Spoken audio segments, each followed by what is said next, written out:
Space is the place.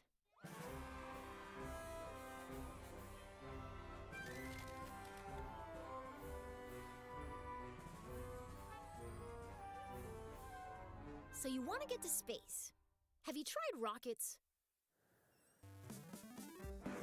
Rockets use fuel and engines to create thrust, which propels them forward.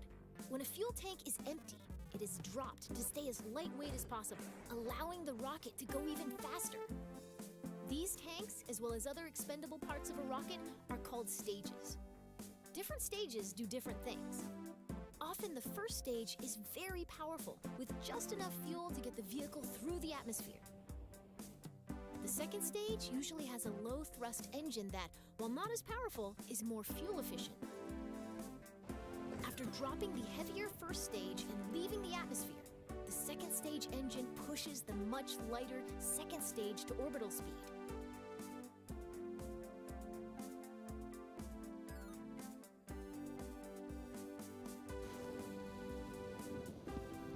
On a flight to space, the final stage parachutes back down to the surface, ideally in one piece.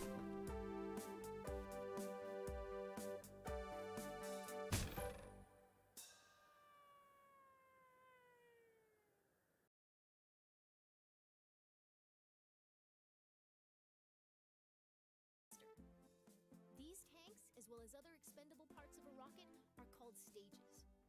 Different stages do different things. Often the first stage is very powerful, with just enough fuel to get the vehicle through the atmosphere. The second stage usually has a low-thrust engine that, while not as powerful, is more fuel efficient. After dropping the heavier first stage and leaving the atmosphere, the second stage engine pushes the much lighter second stage to orbital speed.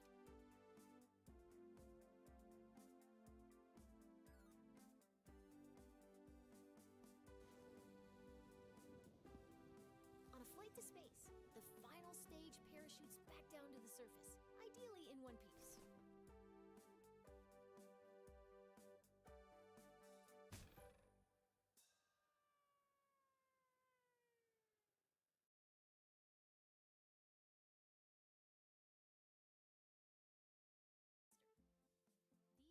stage is very powerful,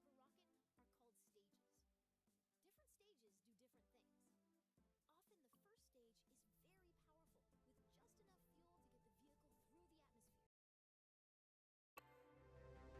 to get the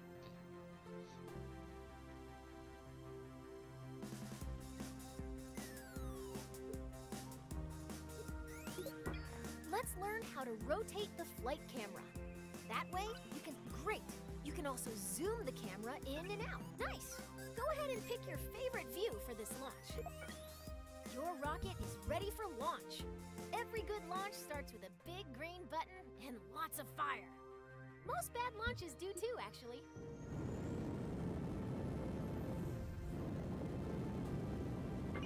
Looking good! Ascend to 1,000 meters, and then we'll learn some controls.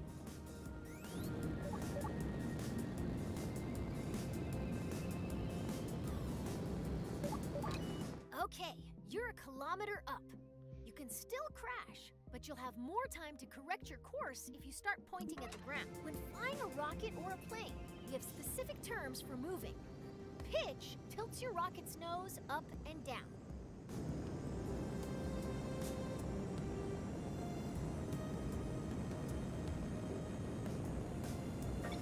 Nice pitch!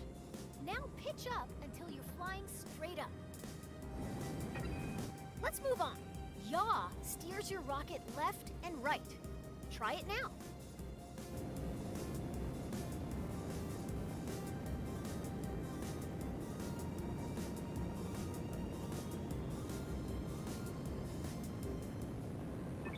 Now yaw to the left to straighten up.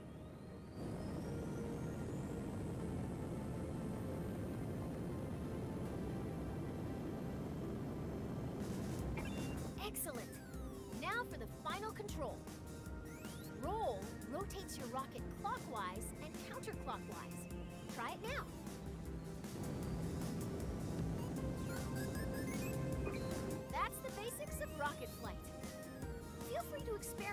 controls. You can move on when you're ready.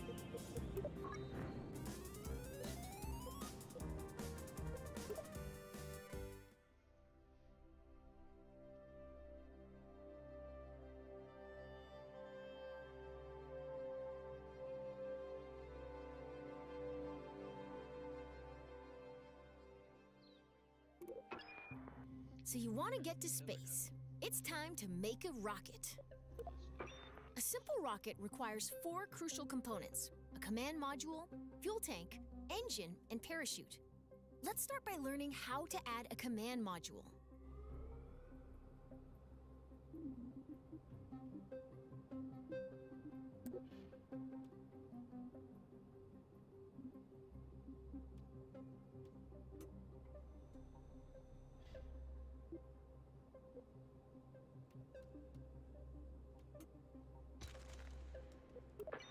A command module allows us to control our vessel. As long as there is at least one command module on board, our rocket will be operational. This rocket will use a command pod, which can be manned by a Kerbal and is located in the pods category. Or multiple Kerbals. It all depends on the crew capacity. For this lesson, we're going to make a small rocket, so we need a small command pod. Great! It doesn't look like much, but it's a promising start. The next thing our rocket needs is a fuel tank. Fuel, or propellant, is an expendable resource used to power our vessels. Without fuel, we won't be going anywhere, let alone space. Let's look at the small fuel tanks. How about that one? Rocketry Weekly calls it. Notice the part is once again attached to your cursor. Now that's beginning to look like a rocket. To break free of Kerbin's soupy atmosphere, we want either a launcher or sustainer engine. I personally like sustainers. Now let's add the sustainer engine to the fuel tank.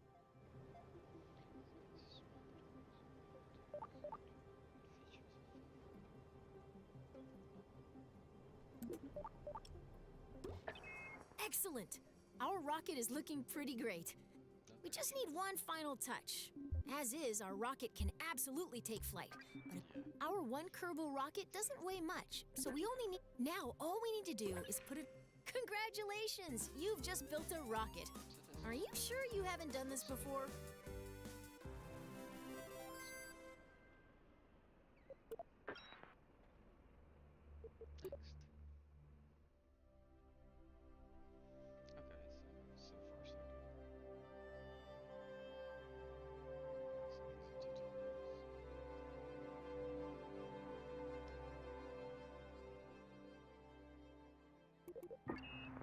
As you start to build rockets, you'll want to see your designs from other angles. Let's learn how to manipulate the camera in first. Let's rotate the... Nice! Now let's zoom the camera in and... Great! Now let's pan the camera up and down. You can also focus your camera at a specific part. If you want to view your rocket from the top, front, or sides, switch to blueprint mode. You can change... If you ever get lost in the VAB, you can always reset the camera. Nice! Now you can get at those hard-to-reach parts of your rocket.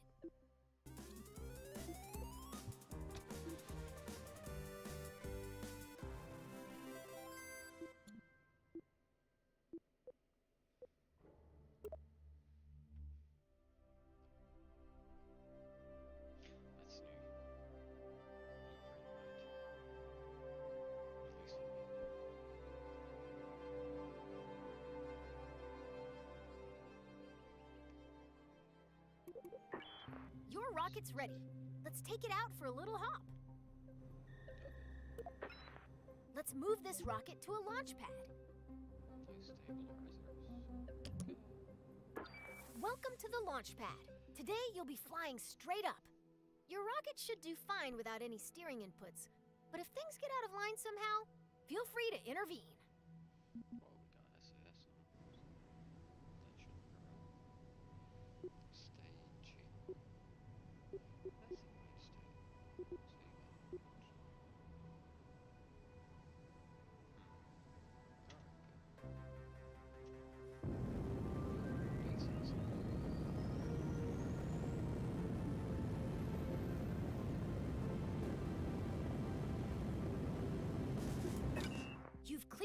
watchtower and your flight is underway. Let's learn about staging. Rockets are constructed in sections called stages. Each stage is designed for a different part of a mission. When a stage completes its job, it's dropped to shed weight. On your right, you'll find the staging stack. It displays all of the functions contained in each stage. Every time you select the Go button, you'll activate a new stage, starting from the bottom. Each stage's fuel supply is shown on a bar next to the stage. Your active stage, Stage 1, still has a little fuel in it. When it goes dry, you'll drop that stage by selecting Go.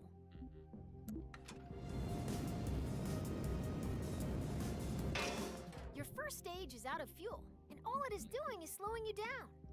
To drop that weight, you're going to activate your next stage. That will activate a decoupler, which will drop your empty stage. It will also activate your next engine. Once you activate a stage, there's no going back. Let's see. Ready? Hit Go to lose that mass.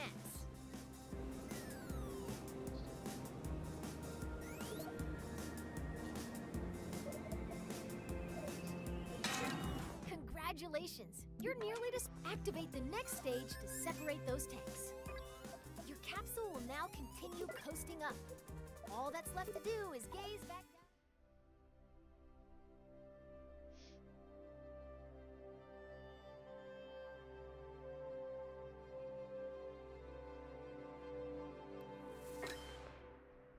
Your capsule has a lot of momentum. If you're curious how high up you are, take a look at your altimeter. You're so high that you can see the curve of the horizon.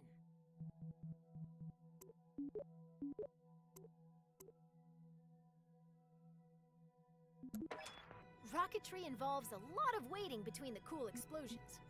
You can speed up time by selecting the time warp controls at the bottom of your screen.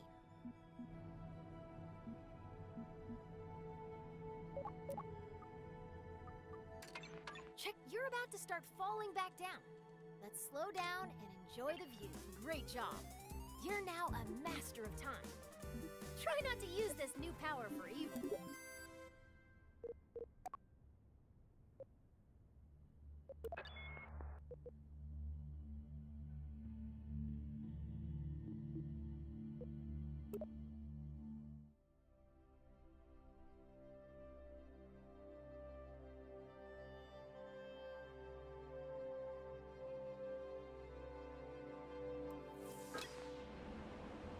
What goes up must come down.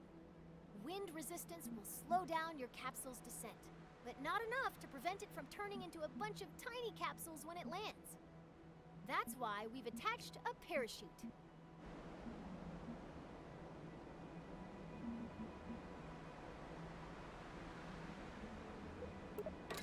If you deploy your parachute too early, it'll be torn off. If you deploy it too late, you'll do some unplanned underground exploration. The sweet spot for Kerbin is between 20,000 and 2,000 meters.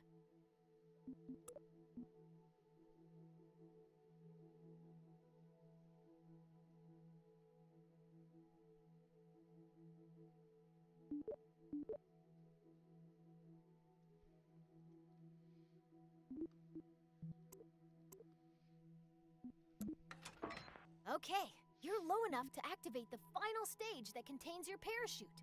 I'm on it. Hit Go to pop your chute. Nice work! The parachute will trail your capsule for a bit without fully opening. Once you've slowed down enough, it'll open all the way by itself.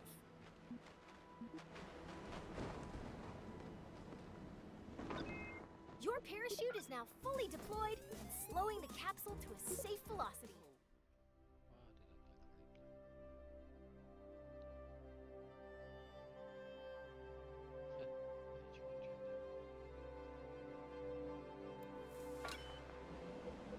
What goes? If you deploy your... Okay. Hit Go to pop your chute. Nice work.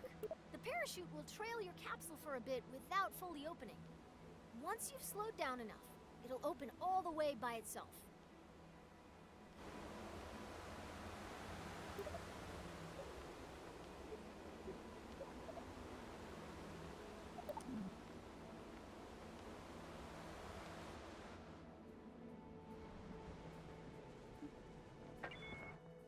parachute is now fully deployed and slowing the capsule to a safe velocity.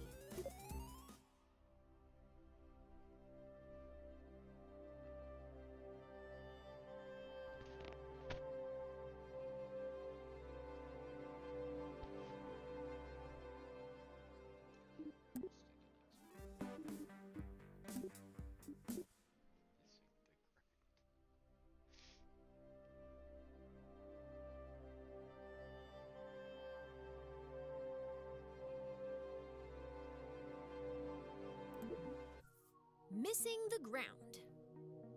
If you want to visit space for more than a couple of minutes, you'll need to get to orbit. An object is in orbit when it's moving sideways so quickly that even as gravity causes it to fall, it keeps missing the ground. As long as that object isn't slowed down by anything, it follows the same every time it goes around the body it's orbiting, forever. If that object is a Kerbal, it is recommended that they bring lots of snacks. So since your goal is to move horizontally at a high speed, why not launch sideways? On Kerbin, the atmosphere is like a thick soup. You waste a lot of fuel trying to fly through it horizontally. By launching vertically, you cut through the thickest part of the atmosphere as quick as possible. Most orbital rockets begin tilting toward the horizon soon after they leave the launch pad. This maneuver, called a gravity turn, uses the planet's gravity to turn the ship and reduces the amount of fuel needed to achieve a stable orbit. When launching near the equator, your gravity turns should point toward the east, since your vehicle gets a free boost from the planet's rotation. Thanks, planet! Once a vehicle is moving quickly enough that its arc will take it above the atmosphere, it shuts down its engines and coasts to space. Once it nears the top of that arc, the vehicle needs to fire its engines a second time to keep itself from falling back down to the planet. Doing this turns that arc into a nice big circle. Congratulations! You've missed the ground.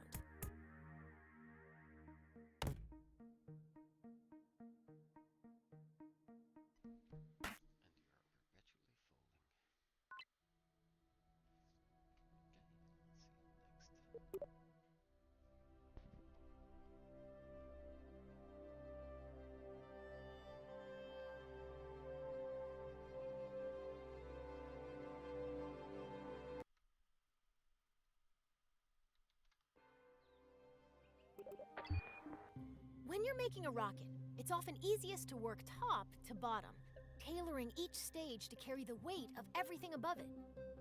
To give you a head start, I've already placed an upper stage, perfect for maneuvering in the vacuum of space. It could use another, more powerful stage to push it up to space from Kerbin's surface. Let's turn this vehicle into a multi-stage rocket.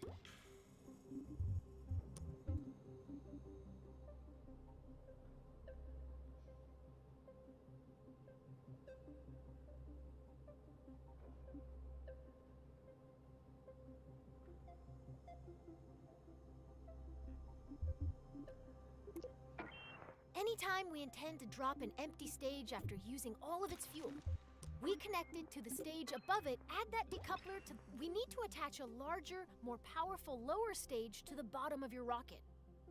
To keep things out in the real world, this list would show all of your saved workspaces. Here in the simulator, now that the lower stage has been merged into your current workspace, you can see it next to the upper stage. Select the lower stage and connect it to the Perfect! Merging is a very powerful tool. Anytime you want to reuse a particular booster, lander, or other element from an existing rocket, merging saves you the hassle of making the same thing over and over.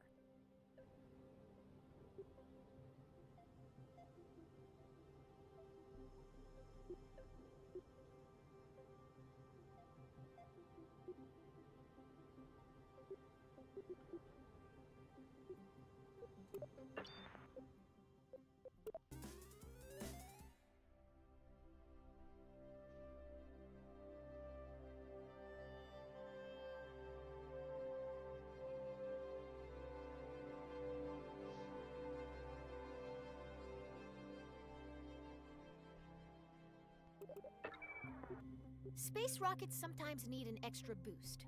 In a rare case of rocket scientists naming something well, these additional rocket engines are called boosters. Boosters are attached to the sides of a vehicle to keep them out of the way of the main engines. Solid fuel rockets make great boosters. They produce a very high thrust for a short time. Let's attach some boosters to the sides of your vehicle.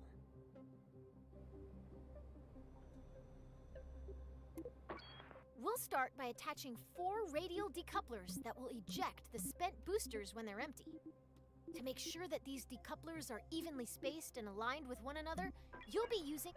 Great! Now when you place a part on one side of your rocket, 3 more evenly spaced duplicates will appear around the rocket. Good! Now attach it as shown.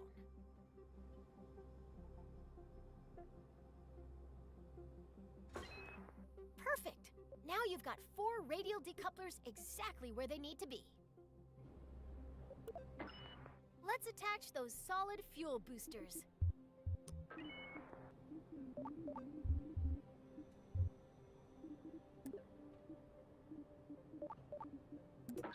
Since you're still in 4x symmetry mode, simply attach this booster to one of the decouplers you just placed.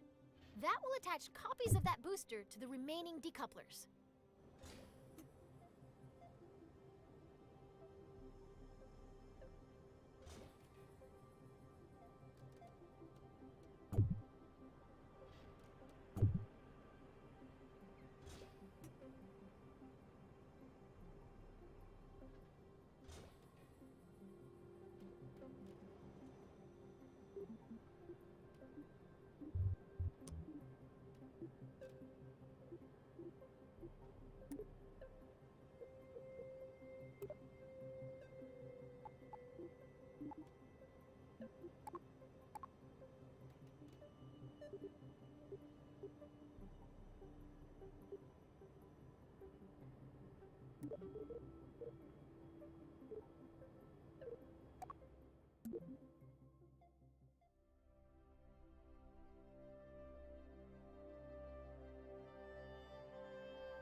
Space rockets sometimes need... We'll start by attaching 4 radial decouplers that will eject the...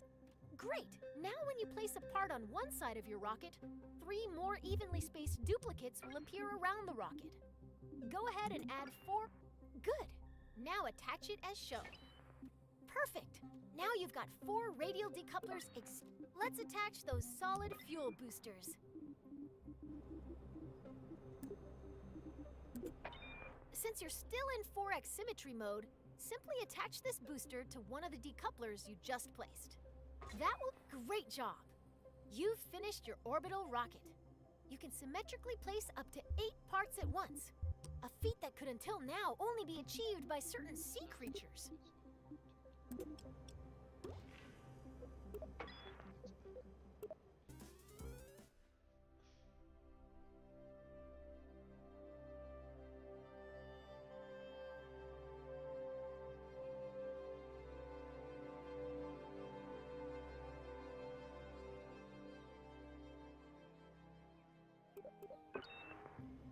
Before you launch a rocket, you need to plan the order of your staging events. Nobody wants to start out their flight by popping their parachute, right? Most parts that can be staged are automatically assigned to stages. Their activation order can be seen in the staging stack. The staging order begins at the bottom of the staging stack. You want your boosters and main engine to fire together for maximum thrust. The solid fuel boosters are currently in the second stage. If we don't change anything, the boosters will ignite late. Your solid fuel boosters burn very hard and very fast, so they will run out of fuel first. Even though your main engine and boosters will activate at the same time, you want to drop the empty boosters before you drop your main engine. You'll add a new stage above stage 1 to do one thing. Activate the radial decouplers to now move all 4 radial decouplers from stage 4 to your new stage. All done. Your remaining stages are set up so that stage 4 will activate your orbital stage's engine. Stage 5 will detach the orbital stage's fuel tank when it's empty. And Stage 6 will deploy your landing parachute. Thanks to you, this rocket is ready to fly.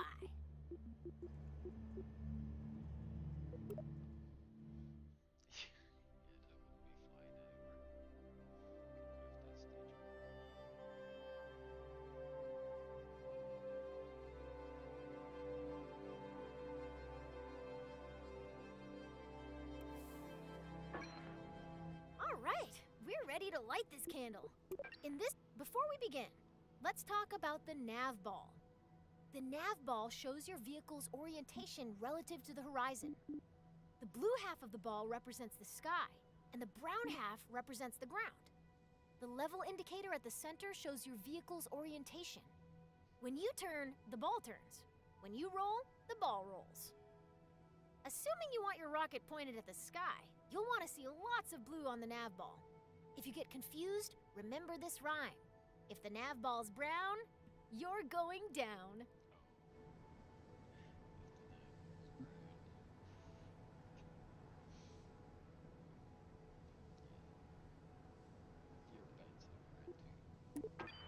At launch, you want all your engines at maximum thrust, which means you need to set your throttle at 100%. Your solid fuel boosters are way ahead of you on this. They have no setting other than full throttle, and they can't be shut off once they're lit. Once you hit the go button,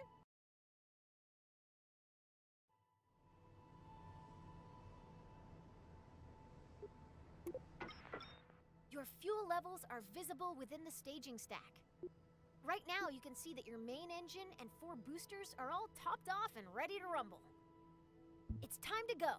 At the start, all you need to do is fly straight up. I'll check back in with you once those boosters are empty. Good luck!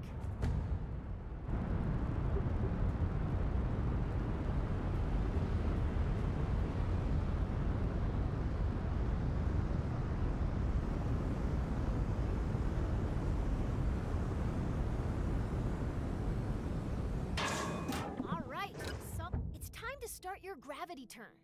A gravity turn uses the pull of the planet's gravity to help bend your vertical ascent into a horizontal arc. It's the first step to entering orbit. For our first flight to orbit, we're going to start our gravity turn up to where the air is thin, at an altitude of around 10,000 meters. To show you where to aim your rocket, I've placed a target marker on your nav ball. First, we need to get to 10,000. You're going to yaw towards the east so that the target marker is in the center of the nav ball. Your vessel and nav ball should look like this example video if you're performing the gravity turn correctly.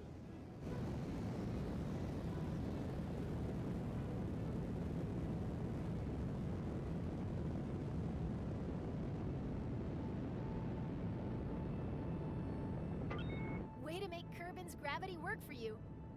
You're now on track to establish an orbit.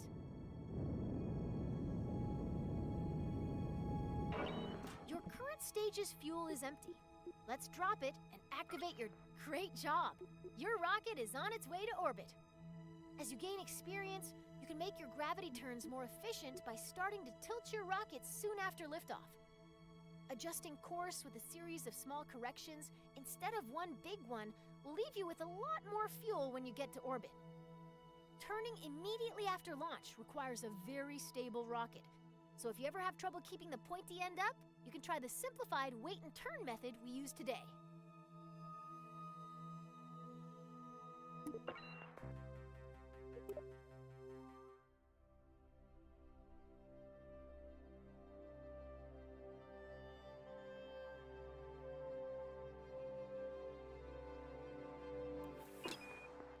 Right now, we're on a ballistic trajectory. If no further adjustments are made, your rocket will eventually fall back down to the ground. Our objective is to turn this arc into an orbit. The process of turning your trajectory into a circular orbit is called circularization. Partial credit to the rocket people on that one. It does have the word circle in it, but it's really hard to say.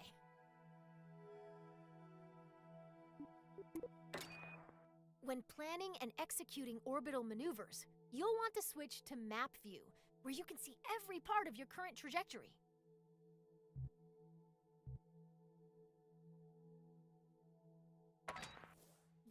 arc passing through your vehicle is its current trajectory, the path your rocket will follow if you don't touch the controls anymore.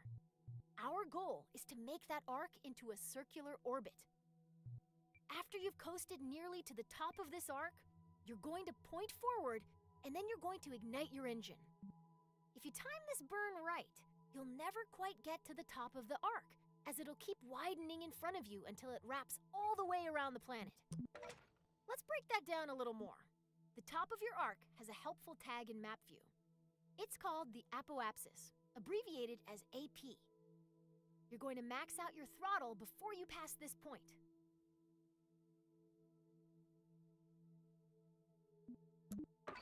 We're paused at just before the apoapsis. We want to go faster in the direction we're already moving, so we need to make sure our rocket is pointed forward. You're all lined up and ready to go. The next step is to go max throttle. It can take time for your arc to... Once your trajectory reaches all the way around the planet, you'll see another marker on your orbit. This is the periapsis, or PE, the lowest point in your orbit. It'll always live on the opposite side of your orbit from the apoapsis, or highest point. By burning prograde near your apoapsis, you increase the altitude of your periapsis, the lowest point on your orbit.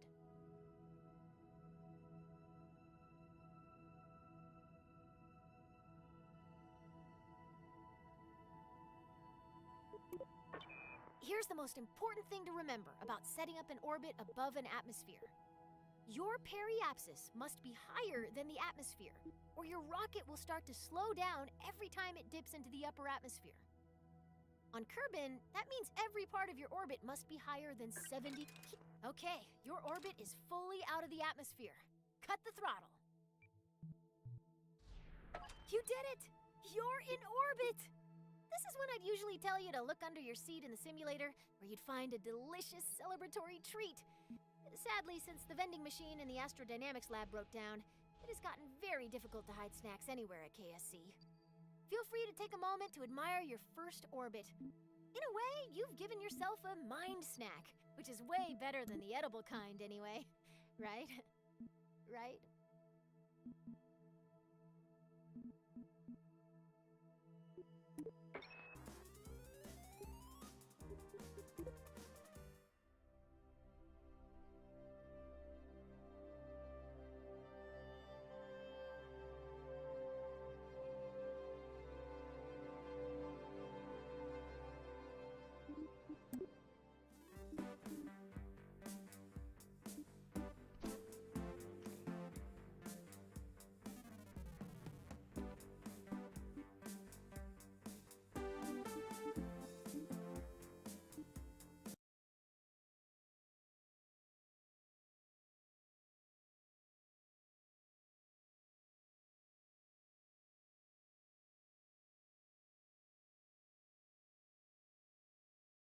As you gain experience, you can make your gravity turns.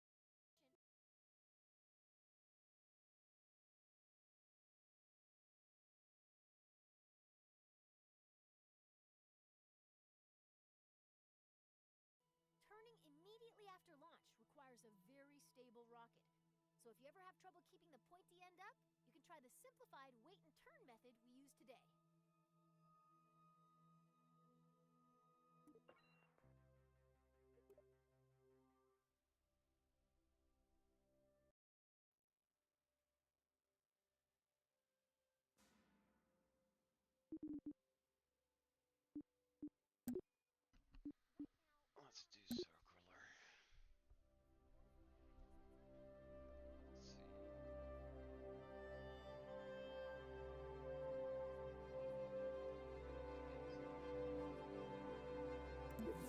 Orbits are weird.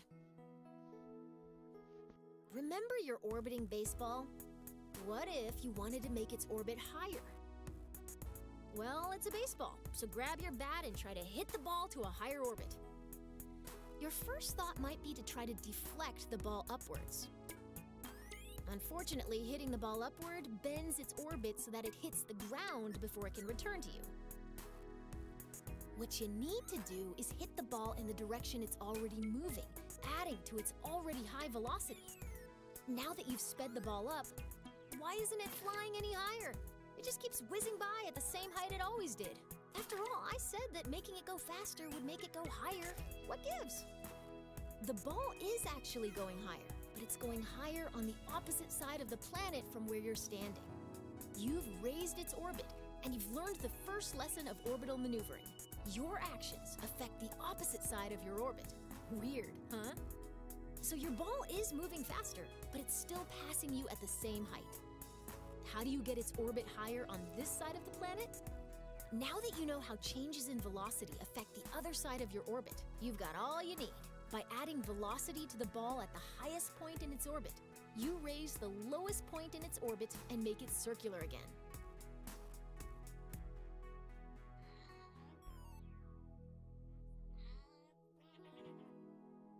Oh, poor fella. Can't eat his donut.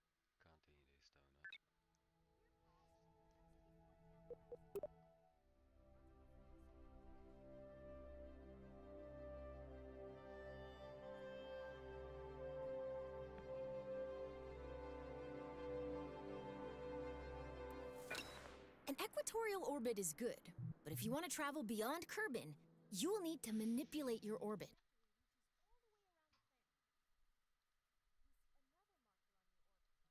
This is the periapsis, or ready to go. The next step is to go max throttle. It can take time for your arc to... Once your trajectory reaches all the way around the planet, you'll see another marker on your orbit. This is the periapsis, or PE, the lowest point in your orbit. It'll always live on the opposite side of your orbit from the apoapsis, or highest point. Remember how you circularized your orbit by increasing your forward velocity? To raise your orbit, you'll just do more of the same. It's time to burn prograde.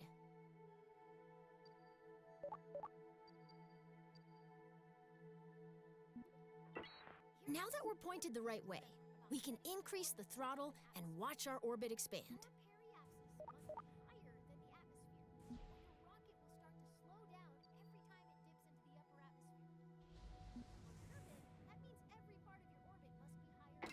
Ooh, cut the throttle. If you overdo it, you'll leave Kerbin's orbit nice. That maneuver raised our orbit on the other side of Kerbin, so we will enter high orbit there. Waiting to reach a specific point can be as eventful as watching the neon stripes on your rover dry. The paint job will be worth it, but isn't it better to rush to the end? Skip ahead to the good stuff using a time warp. Like I said earlier, the highest point of our orbit is called the apoapsis. The lowest point of our orbit is known as the periapsis. By default, your camera is focused on your vessel, so if you can't see either of these points, adjust your camera.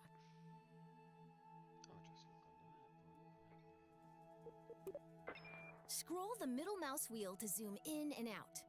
Double-click an object to center your camera on it. Excellent! You can time warp to any position on your trajectory by selecting a point on your vehicle's current path, and then selecting Time Warp to Point.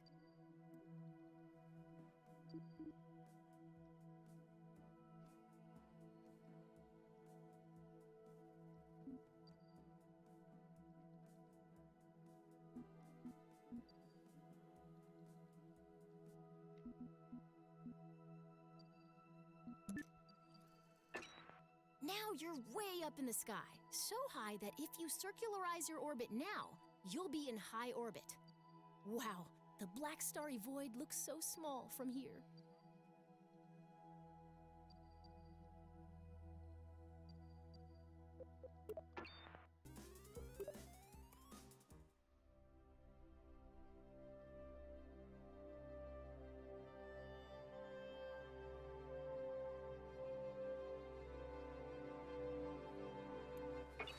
From command pods to space probe cores, a lot of critical rocket parts use electric charge.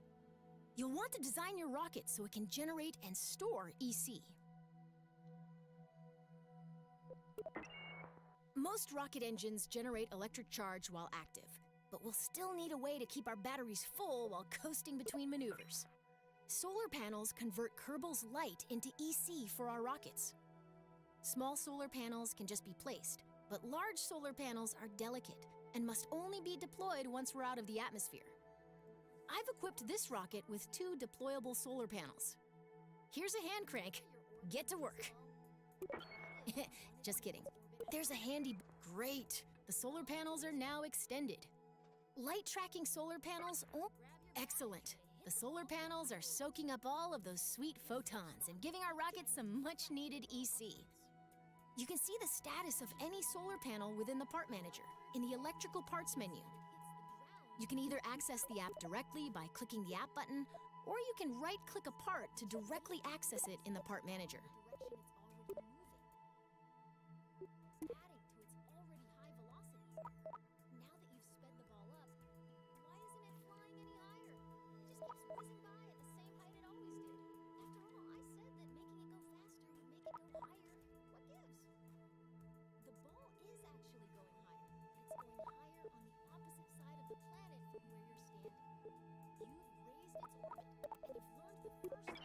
Getting EC is one thing, and storing it is another.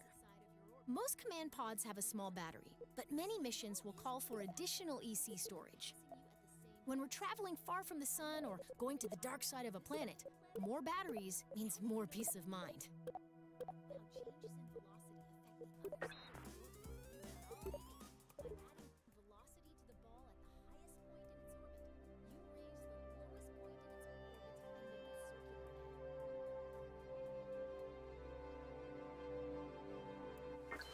At some point, the crew will run out of snacks. Did you know a Kerbal is 99.9% more likely to crash when hungry? That's when it's time to head back down to Kerbin, a planet known for its plentiful snack options. Remember how we burned prograde to raise our orbit? To lower our orbit, we burn in the opposite direction. Now flip retrograde. All right, the rocket is aligned to retrograde. Increase the throttle and burn until our trajectory is just past the atmosphere.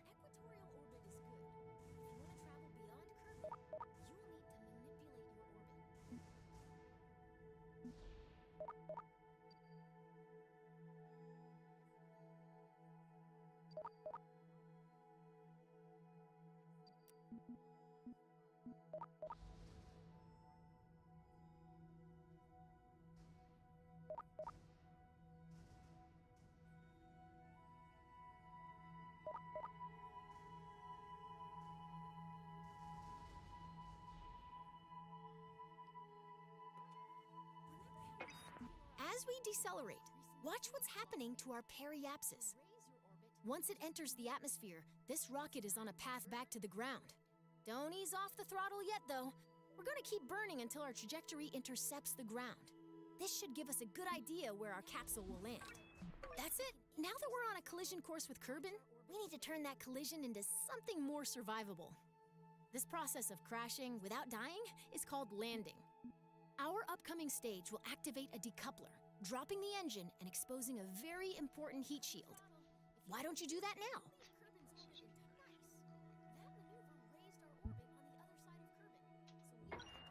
Great! We're on our way down and our heat shield is exposed. Have you ever wondered what a marshmallow feels like when it catches on fire? You're about to find out!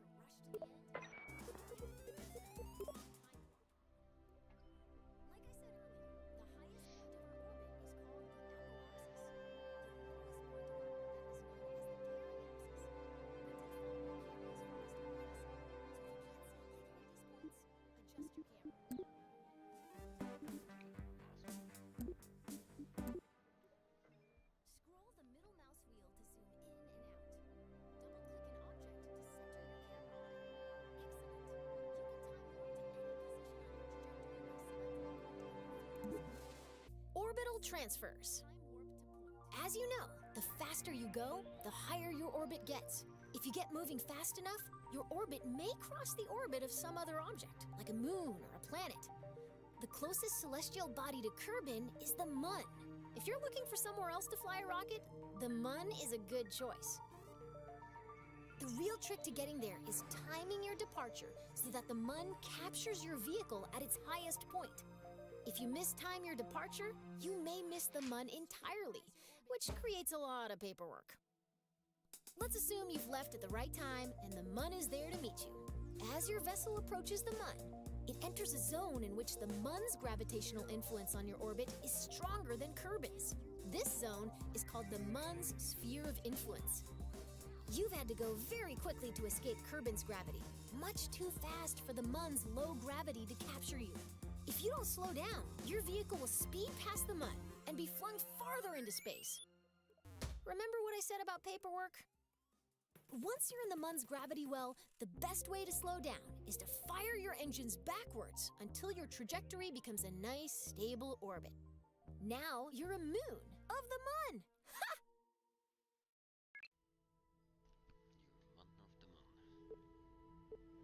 You're one of the moon.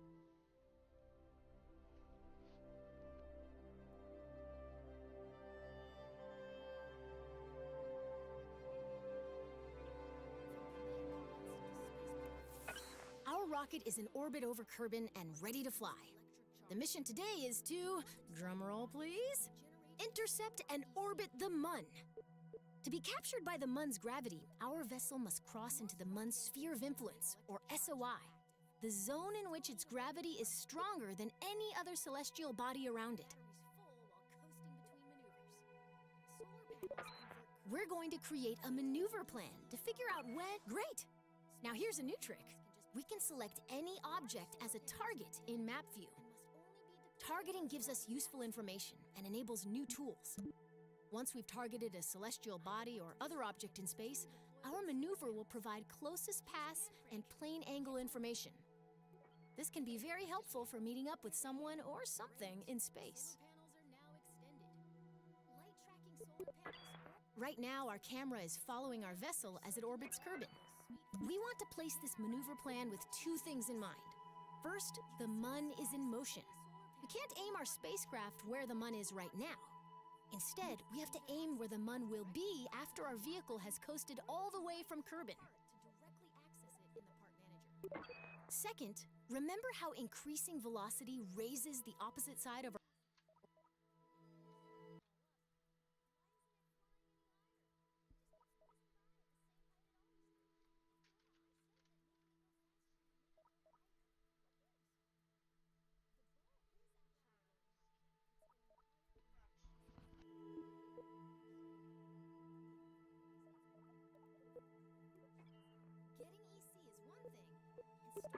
Placing a maneuver plan usually involves making a best guess, and then fiddling with the maneuver until you get an intercept. Fortunately, you've got a crack navigator with you today. By my calculations, we'll want to put our maneuver... Excellent! We've just created a maneuver plan. While we could find out if our departure timing is correct by just picking a direction and maxing the throttle, a maneuver plan tells us in advance how much delta V we'll need, how long we'll need to burn, and in what direction our vessel will need to point during the maneuver. Grab and pull the arrows to plan a burn along that direction. This maneuver is pretty simple. We want to burn prograde and expand our orbit.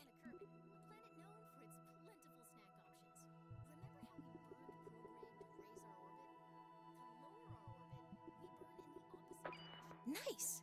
That maneuver event towards the end of your trajectory is exactly what we're looking for. It tells that if we execute this plan, we'll intercept the Mun.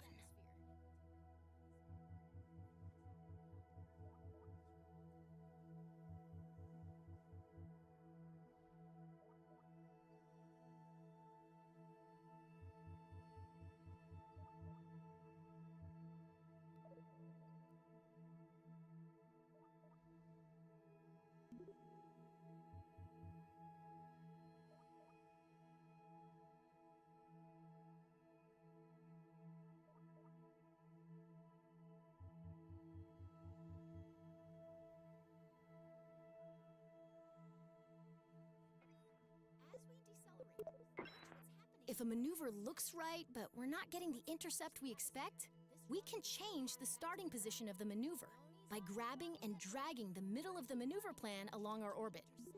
It's very common to refine a maneuver plan by adjusting both the position of the maneuver and the direction of the planned burn.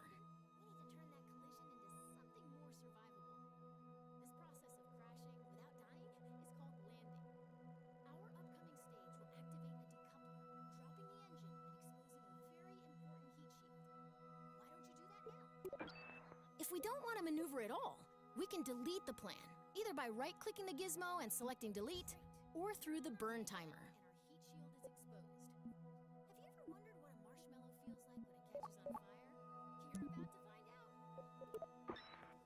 maneuvers are invaluable when leaving Kerbin. Feel free to come back and practice anytime.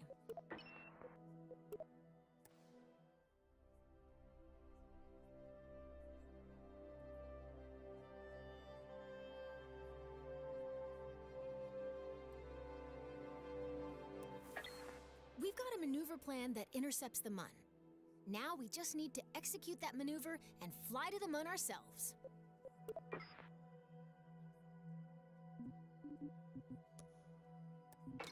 Whenever we have a maneuver plan, a burn timer will appear. The timer shows you how much time is left until we need to execute the maneuver. I've paused the simulation for a moment, so this number won't count down quite yet. The closest celestial body to Kerbin is the Mun. If you're looking for somewhere else to fly a rocket, the Mun is a good choice. The timer also tells us how long we'll need to burn our engines at 100% throttle in order to complete the maneuver.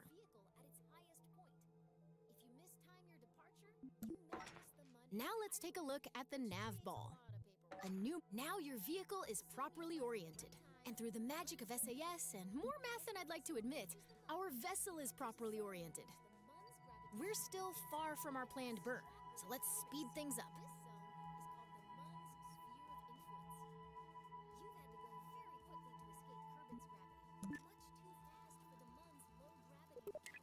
While we could rely on our reflexes to time warp at the perfect moment, a less stressful alternative is warping to a specific point in our orbit. See this button? Select it to warp automatically to the moment. Departure burn, here we come.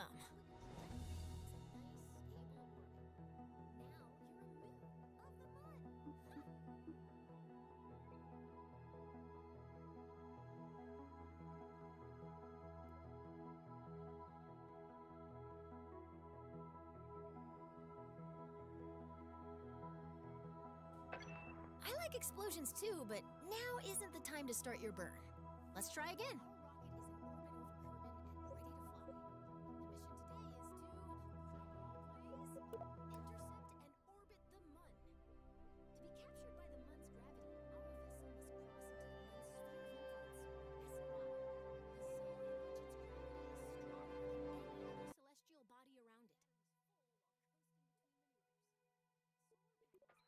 We're going to create a maneuver plan to figure out when. Great! Now here's a new trick. We can select any object as a target in our map view. Targeting gives us useful information.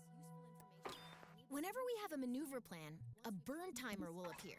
The timer also Now let's take a look at the nav ball. A new marker has joined our old Now your vehicle is properly oriented. And through the magic of SAS and more math than I'd like to admit, our vessel is properly oriented. We're still far from our planned burn, so let's speed things up. While we could rely on our departure burn, here we come.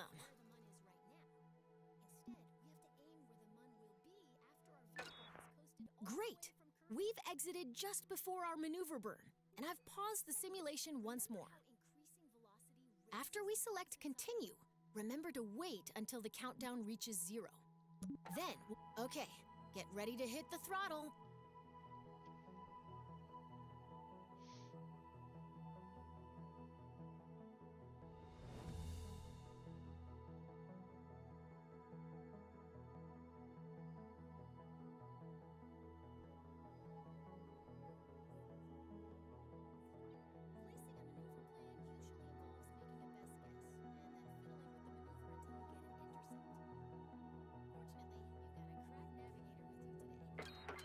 Watch the burn timer. We want to stop our burn once it reaches 0.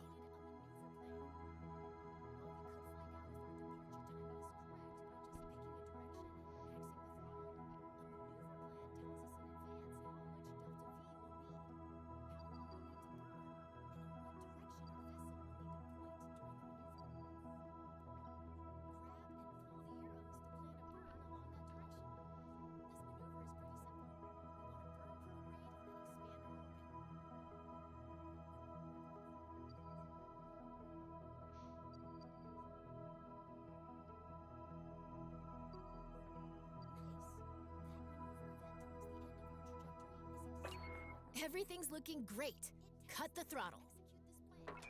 Great work. You've successfully executed a maneuver, and now we're on our way to the Mun.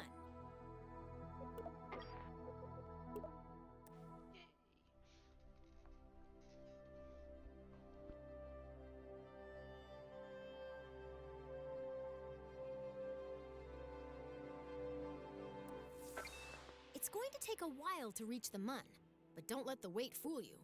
We're now moving faster than any Kerbal has ever flown before. When we enter the Mun's sphere of influence, we'll be going way too fast for the Mun's gravity to capture our vehicle. To orbit the Mun, we'll need to burn retrograde once we're inside its SOI, or sphere of influence. This will slow us down enough to keep us from being whipped into interplanetary space. Let's start by time warping until we're within the Mun's sphere of influence. That's the sphere within which the Mun is the primary gravitational influence on your vehicle. Let's get a little bolder with our time warp this time. Welcome. Did you notice that we've got a periapsis above the Mun, but no apoapsis? That's because we're going too fast to complete an orbit before sailing past the Mun. Don't worry, we have time to adjust. Our objective is to slow down enough so that both apoapsis and periapsis are within the Mun's sphere of influence.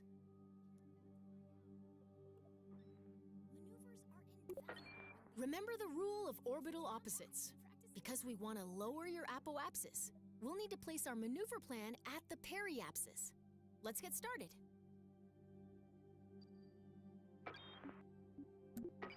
In order to reduce our apoapsis, we need to slow down by burning backwards, or retrograde. This is a little like deorbiting over Kerbin. Maneuver plan set. Next up, let's make sure we're pointed where we need to be. Whenever we have a maneuver plan, a burn timer will appear. The timer shows you how much time is left. If the maneuver is right, and we're pointed in the right direction, now we need to time warp to the right position. And we're on our way. Almost there. When the countdown reaches 0, throttle up to start your capture burn. We'll need to burn our engines at 100% throttle in order to complete the maneuver.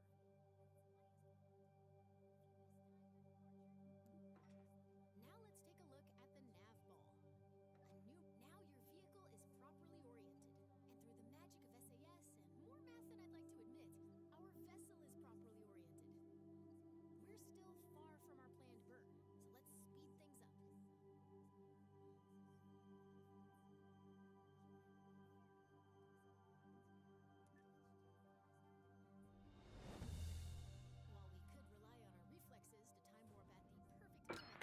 Keep burning until the burn timer reaches 0. Shut the engines now. We have an orbit. Fantastic. That was some fancy flying. Looks to me like you're about ready to try this for real.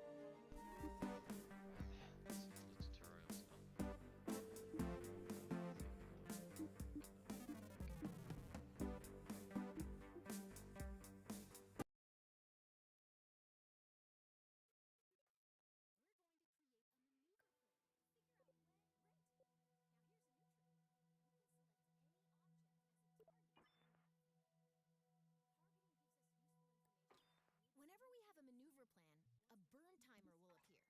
The timer also Now let's take a look at the nav ball. A new marker has joined our old Now your vehicle is properly oriented. And through the magic of SAS and more math than I'd like to admit, our vessel is properly oriented. We're still far from our planned burn, so let's speed things up. While we could rely on our departure burn, here we come.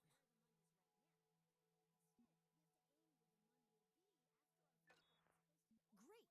We've exited just before our maneuver burn, and I've paused acceleration once more.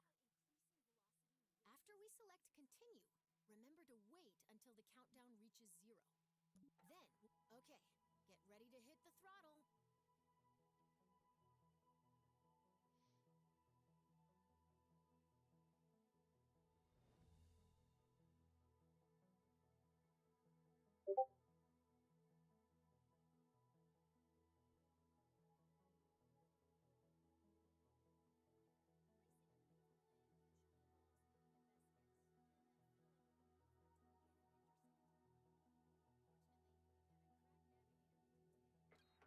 Watch the burn timer. We want to stop our burn once it reaches 0.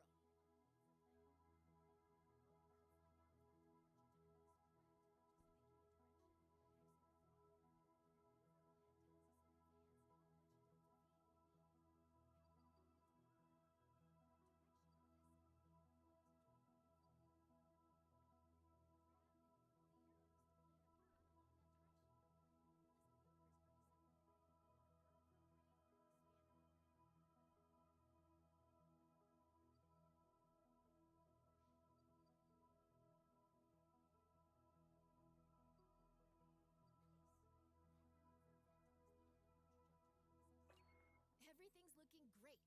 Cut the throttle. Great work! You've successfully executed a maneuver, and now we're on our way to the Mun.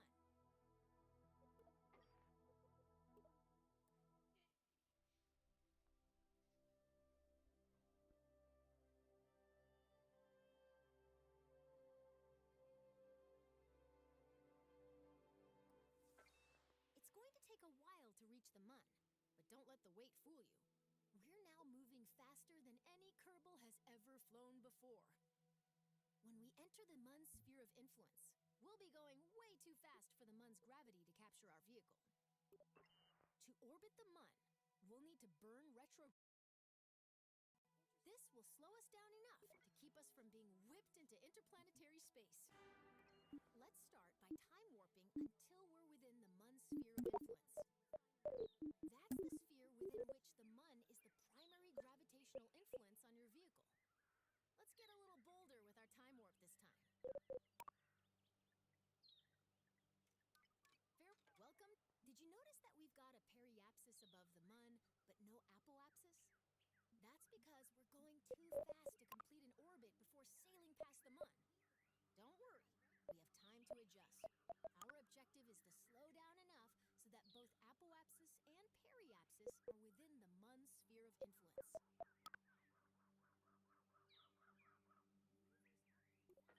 Remember the rule of orbital opposites. Because we want to lower your apoapsis, we'll need to place our maneuver plan at the periapsis. Let's get started.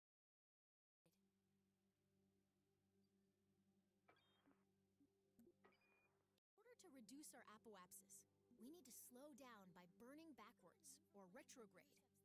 This is a little like deorbiting over Kerbin. Maneuver set. Next up, let's make sure we're pointed where we need to be. Whenever we have a maneuver plan, a burn timer will appear. Let's make sure we're pointed where we need to be. Whenever we have a maneuver plan, a burn timer will appear. The timer shows you how much time is left. If the maneuver is right, and we're pointed in the right direction, now we need to time warp to the right position. And we're on our way. Almost there. When the countdown reaches 0, throttle up to start your capture burn. We'll need to burn our engines at 100% throttle in order to complete the maneuver. Now let's take a look at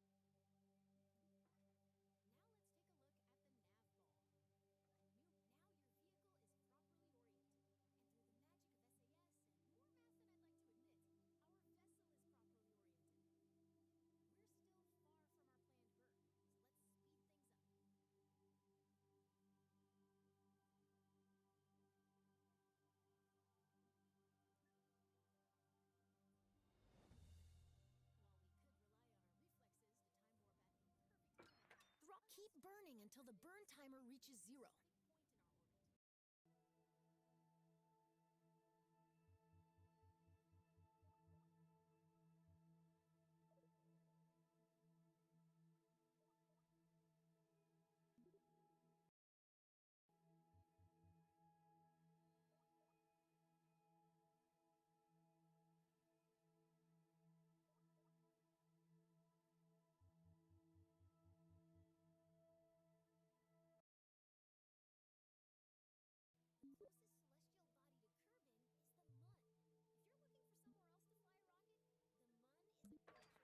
timer also tells